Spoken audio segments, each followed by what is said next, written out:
Hello, and welcome to PodcastDX, the show that brings you interviews with people just like you whose lives were forever changed by a medical diagnosis. I'm Lita. I'm Ron. And I'm Jean Marie. Collectively, we're the hosts of PodcastDX. On today's show, we will be discussing neuroendocrine tumors. That's right. And our guest today is Lyn. Lyn is you're a firefighter, and you are joining us from across the pond. Welcome to the show, Lyn. Hi, thank you. Thanks for inviting me. Lyn, can you tell us a little bit about what neuroendocrine tumor, or NETs? Could you tell us a little bit about what NETs are? Well, Lisa, I can only really speak about my own experience and understanding. From what I've learned since my diagnosis, NETs, or neuroendocrine tumors, are tumors that start in neuroendocrine cells. As you probably already know, we have billions of cells in our bodies of different types that provide different functions, each having their own way of communicating. Neuroendocrine cells are very similar to endocrine cells in that they can release hormones. However, unlike endocrine cells, neuroendocrine cells exist throughout our body, in the lungs, bowel, skin, throughout our entire body system, not just within the endocrine glands of the body, such as the pancreas. The neuro part of the name comes from the way they communicate with each other, so it's similar to how nerve cells communicate. Okay. Basically, neuro, because of how these cells communicate, and endocrine, because they secrete hormones. Okay. Okay. Okay, so no one knows for sure why these cells develop into tumors. Indeed, in early studies, NETs were called carcinoid, which comes from the German word meaning cancer-like. They grow really, really slowly and behave very differently to more aggressive types of cancer. So they were thought to be benign. However, we now know that NETs have very different growth rates, and they're graded from grade 1 to grade 3. Your grade 1 is a really slow-growing tumor and can take many, many years for tumors to develop and grow, whereas grade 3 are much, much, much more rapidly growing tumors and much more similar to common cancers that most people know. Mm-hmm. Slow-growing or benign-behaving tumors doesn't actually mean benign, though, and this is important. Even at its slowest rate of growth, NETs can still infiltrate and spread elsewhere. It's a sort of like a cancer in slow motion, you may say. So only if it has no evidence of malignant potential, that's no sign of uncontrolled growth, can it be really called benign. Okay. So if you have a low-grade NET, it can take time for there to be any sign or symptom. And I've learned that 60 to 80% of those found to have NETs already have secondaries by the time they're diagnosed. So you can have this thing for a number of years with or without any vague symptoms. And some people, they have what are known as NET-specific symptoms, such as the carcinoid syndrome. And they have sort of dry flushing and diarrhea and wheezing. And this is because neuroendocrine cells become abnormal and they can overproduce the hormone that they're responsible for releasing. But for me, personally, my symptoms were attributed to many other different conditions, and it actually took more than 5 years from my first symptoms appearing to actually be diagnosed. Wow. With everything that you're saying and all of this, it must be very, very difficult to try and diagnose it from the beginning, right? Yeah, Ron, it is an incredibly difficult thing to diagnose. For myself, I was misdiagnosed repeatedly over a 5-year period, and this is not actually very uncommon. Initially, they thought that it was a mental health thing, and they basically thought that I had depression and gave me antidepressants. But the symptoms kept happening, and I kept going back to the doctors, and then they thought I had gastritis, acid reflux, but I wasn't responding to the medication they had prescribed, so they prescribed different medication, and again, that didn't help either. I changed my diet radically. They thought it was irritable bowel syndrome at one time, but nothing seemed to make any difference. And part of the biggest problem of diagnosing NETs is that routine tests may show that there's nothing wrong, and that's because NET is not very common.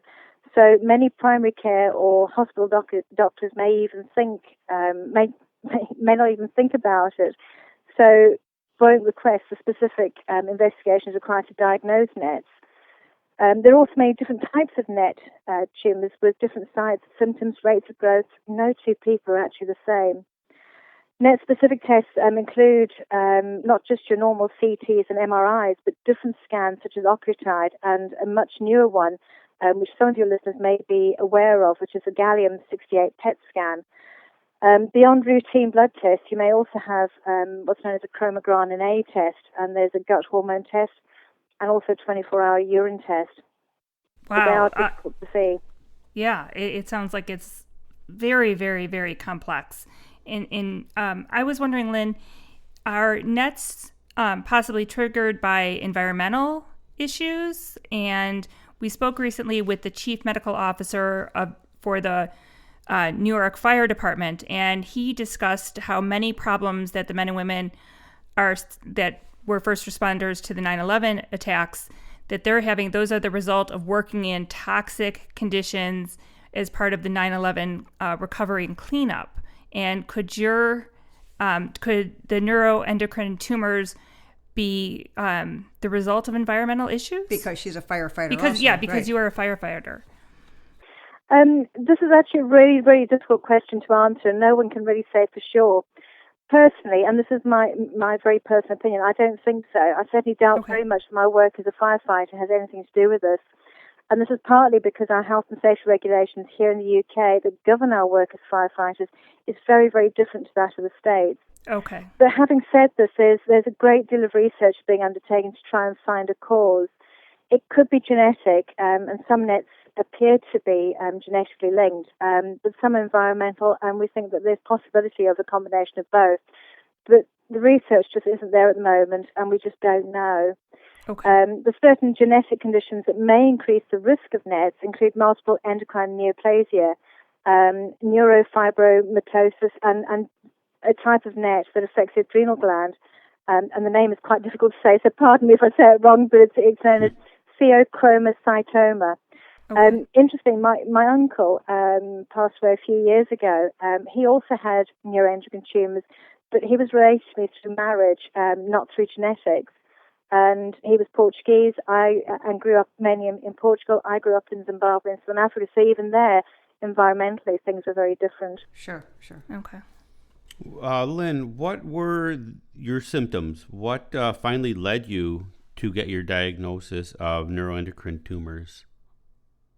Ron, it wasn't so much that there was a change in or a difference in my symptoms. It was more of a progression.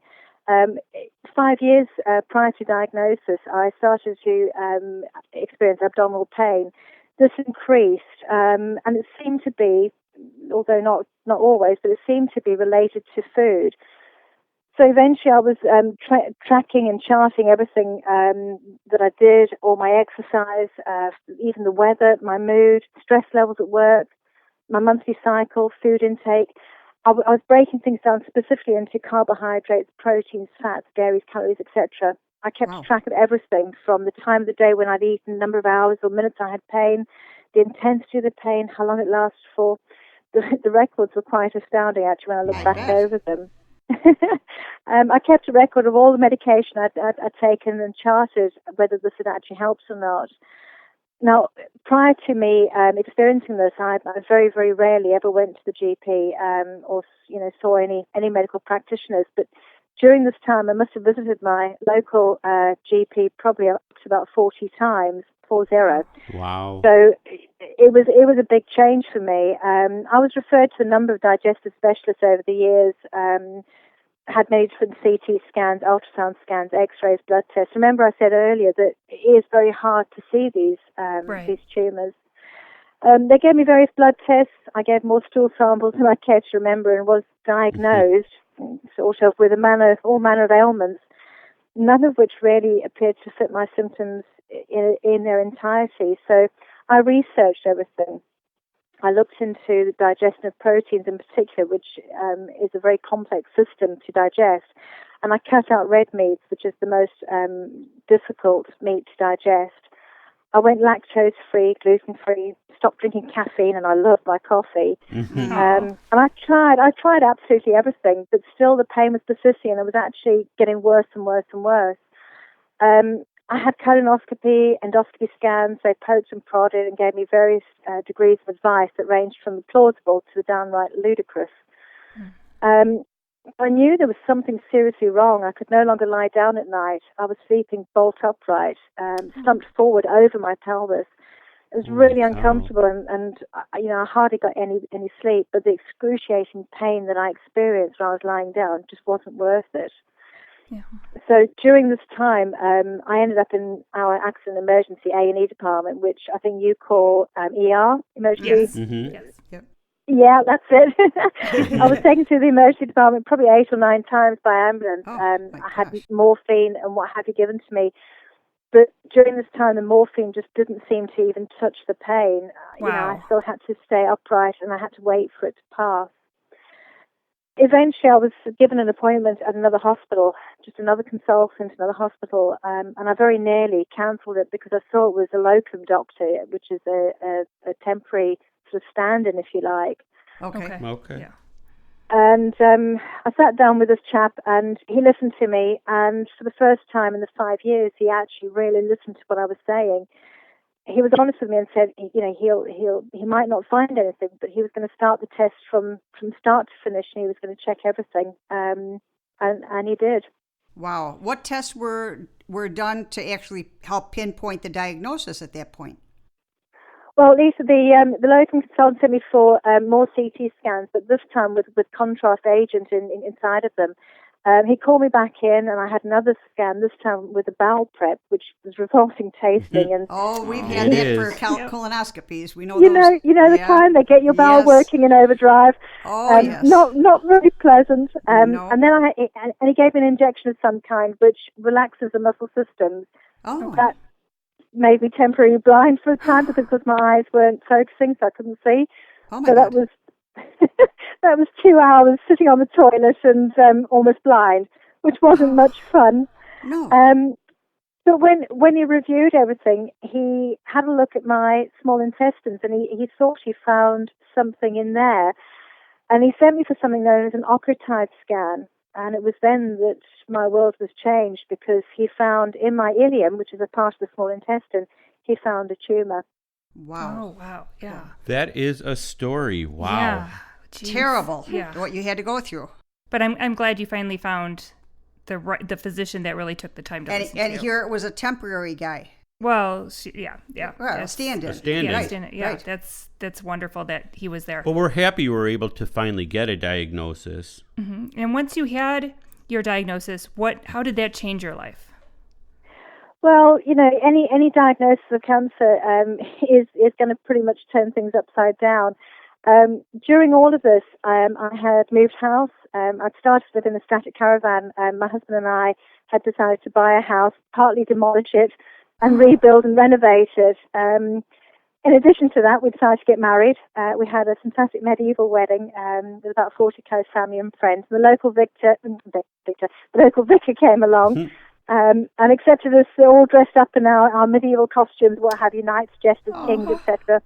It was absolutely brilliant, but it was, as any weddings are, a very stressful time, and particularly as we had it at our home. We had a marquee in the garden. It was hard going, and it was very stressful. And with the ongoing stomach problems, and I wasn't sleeping very much, it was a tough time. We got married on the 29th of December 2016, and my diagnosis came just 1 week after this, after our wedding. I was called into the consultant's room, and he gave me the news. We were meant to be flying on our honeymoon 3 days later. We booked 3 weeks exploring Sri Lanka, a country that I desperately would love to go and see. And we were due to fly out 3 days later on the Monday, the 9th of January. But when my consultant called me, he gave me the news that I had this small bowel net, which affected the lymph nodes in my abdomen. And these were causing problems with blood circulation to my whole bowel. Oh. So his advice really was that I wasn't to go anywhere, and I needed surgery pretty urgently. Wow, that's terrible. What wound up happening through all of that? Well, we obviously had to cancel the honeymoon, which I was totally devastated about. I did consider walking out the consultant's room and not telling my husband, but thankfully that was just a fleeting thought. I walked out the consultant's room and went to my husband and my daughter, who was, 20 years old at the time, and told them I had cancer and we couldn't go on the honeymoon. It was a devastating moment in our lives, really devastating. Well, what was the treatment like at that point then? Well, for me, it was surgery. I was very, very fortunate in that the tumours were located in a part of my abdomen that they could get to relatively easily. It wasn't easy surgery, though. It required the removal of part of my small bowel and affected lymph nodes. Sounds straightforward, but I soon learned it wasn't that simple. The small bowel is apparently quite complex because the blood supply, lymph node system, and something called the mesentery. Mesentery is something that anchors the small bowel into place within your abdominal cavity. Now, with neuroendocrine tumors, there's a potential risk of something called carcinoid syndrome and going into carcinoid crisis. This is potentially life-threatening, and it happens often during anesthesia or when neuroendocrine tumors are disturbed, such as when they're being removed in surgery. Okay.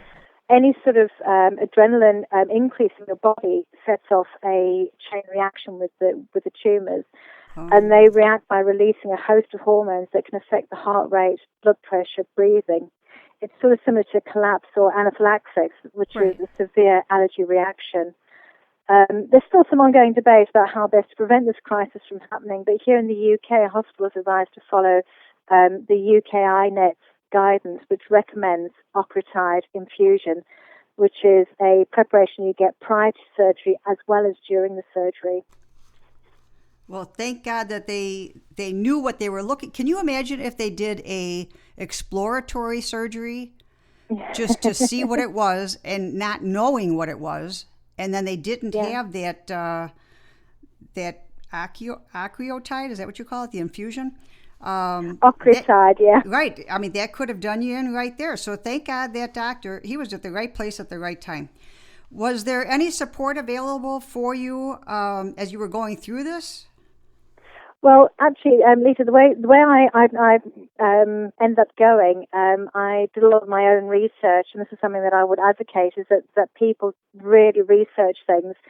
And during my research into what neuroendocrine tumors were, I found something known as the Net Patient Foundation here in the UK. Good. And they gave me some really good advice and guidance. And they offer information, specialist net nurse, phone line, support groups, a counselling service, all sorts of stuff. And this advice proved really quite crucial to my care.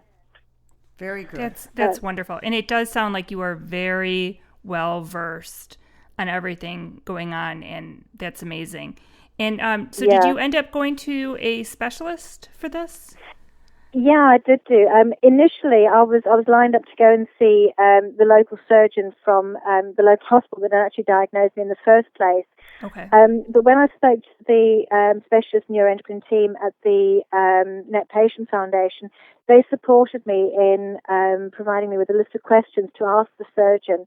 And I took this information with me to the surgeon appointment, and I have to say I was quite shocked by how little this man knew. Oh. He dismissed any discussion of carcinoid crisis prophylaxis and looked really surprised when I asked about the mesentery. I was so dismayed by his disregard of the specialist guidance for surgery on net patients that I completely declined his surgery under his care. Good for you. Right. Well, it shocked him, and it shocked my husband, who was sitting next to me, because they were expecting me just to sign on the dotted line and just go for surgery. But I took this advice, and I found a specialist centre of excellence based in Sheffield. In England, we've got 10 European accredited centres of excellence, and this was one of them. They looked at all my scans, and within days, I received a phone call from them. Surgery was booked, and they got me in within about 2 weeks of speaking with them. On the 21st of March, I made my way across to Sheffield, which is about 2 hours away from home. And that night, they started the octreotide infusion to protect me from that carcinoid crisis. Interestingly, in fact, when they did do the surgery, they found 3 tumours, not just the one that they'd seen on the scan initially. And there was possible lymph node involvement as well. So they didn't just remove the tumours, they took out quite a bit of my small intestine as well, lymph nodes and part of the mesentery. Okay. Wow, that is a major operation. Were there any complications during the surgery, and what was your recovery like? Yeah, it was major surgery. I tend to joke about it now, and I say I had a tummy tuck on the NHS. Yeah, well, you got a joke. You got a joke, right? Yeah. It did take a long while to get over surgery. 2 weeks post-op, I was back home, but I was off from work for 3 months, and I was not operationally fit to be a firefighter for 6 months. Okay. During my recovery, I joined the local gym, and I worked at building my abdominal strength back up. For my job, my physical well-being is very, and physical fitness is very, very important to me. Mm-hmm. So it was about 6 months. I returned to Sheffield in September for my first checkup. Well, I tell you, man, anxious doesn't even come close to describe quite how I felt. They took some more scans, blood tests, etc., and it was the first time I was told no visible disease. Good. This was great news. That's Absolutely fantastic. fantastic. Yeah, but no visible disease is different from all clear or going into remission that you hear with other cancer patients. Okay. For people like me, living with a NET diagnosis is just that. It's living with it. It requires a lifetime, really, of follow-ups, ongoing monitoring, and further treatment as needed. I will never get what's known as the all-clear. NETs can and do reoccur at any time, anywhere in your body. That's within the eyes, the bone, lungs, anywhere. So getting your head around that fact takes some doing. But I know now that my specialist team is great, ongoing reviews, and should any further NETs occur and caught early, not sort of 5 years later, I know the treatment options will be there for me. Monthly injections may be offered, further surgery, or special therapies such as PRRT. Those are sort of things that I'll face, but I'm unlikely to have to face standard chemotherapy, though. Okay. Chemotherapy doesn't really work with neuroendocrine tumors. Normally, chemo likes rapidly changing cells, and of course, neuroendocrine, as I said earlier, is very slow growing. So any chemo treatment tends to be reserved for high-grade, fast-growing NETs, or some pancreatic NETs. But who knows? There's ongoing research happening in the UK and all over the world, so newer treatments, trial therapies, they may be possible in the future. But 6 months post-op, I took on my challenge and I cycled 100 miles, raising money for the NET Patient Foundation and the Firefighters Charity. So I'm taking each day as it comes and looking ahead. Wow, that's amazing. And good for you. I guess to reiterate, moving forward, your future day by day, what does it look like? Well, day by day, I'm going to work as usual now, and yeah, I'm just living my life. That's what my specialist said to me when I had my last appointment. He said to me, "Go out and live your life. Just do it. Go for it." That's fantastic. Yeah. Okay. And you're going to be going back on that honeymoon?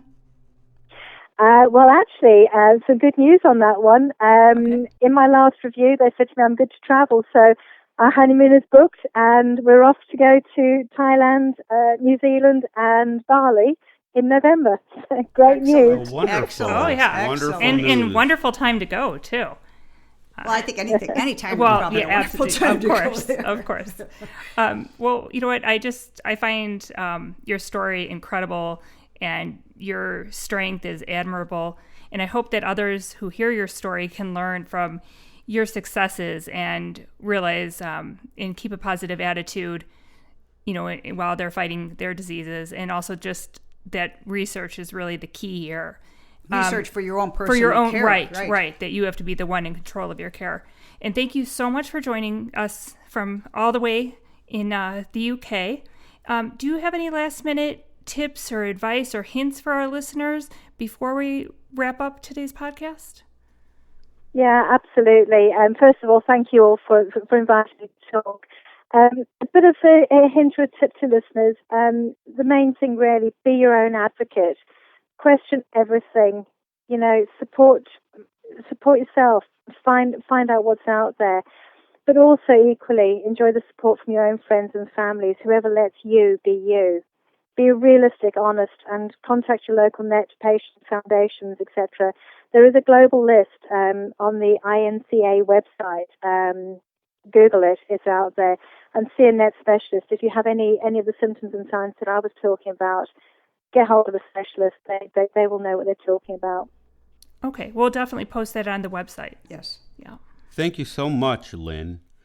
If our listeners have any questions or comments related to today's show, they can contact us at PodcastDX@yahoo.com, through our website, PodcastDX.com, on Facebook, Twitter, Pinterest, or Instagram. And thank you so much, Lyn. And if our listeners have a moment to spare, please give us a review wherever you listen to your podcast. Yeah, thank you, Lyn.